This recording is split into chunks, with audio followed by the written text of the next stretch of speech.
Yo teko ma jopiny Tanzania nigo opogore gi teko ma Jokenya nigo. Tie Jokenya nigi dirruok moro, enthusiasm, miyudo ka ginyalo wuok adier ma gidhi e ndara ma ng'ato chung' ne polis kidwa nega tiniga. Ma mane miyo nochich ni nitie Jokenya mane owuok odhi obago ng'anyo e pinygi ma Tanzania.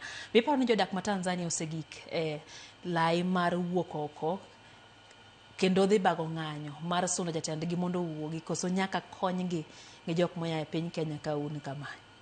Wach miwacho ni kony no is very mano is gine intelligence mar jogo nikech ing'e ni gine magidak kanyo wan okwang'e gik ma endelea. In fact we were very shocked ni that is happening in Tanzania. Wan gik mwatimoga en mana ni sometimes wanyalo bedo gi some discussions between us about East Africa, about Africa. Those are things ma wan gago. But wacho ni koro nyaka konygi, that is very unfortunate. Gine ma giwinje. Amoro wako gine mong'e kaka suit timo kaso woche. Koro the issue man kanyo no en mana ni ng'ato dwaro we ni mondo wach ni oyud gimo wacho. But the reality of the fact gino no dhi marach.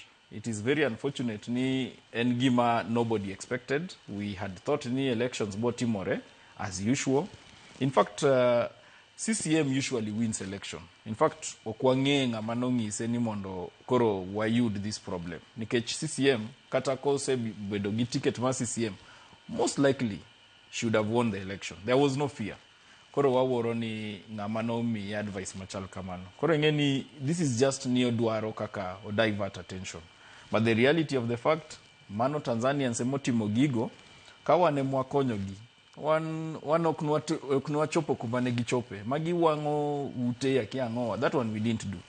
So, you can't say ni wan matimo training. Nikech if we were the teachers... Don't tie much man work at Macha ne one or twice, two cases. But in Tanzania, it was very bad. It was a bad issue. Jiotho kuno. Inego ji ichano jitinego, which is very unfortunate. Idwaro hukumo beti. It's really something we could never even teach anyone that kind of thing. Yeah. So mago mana diversion of attention.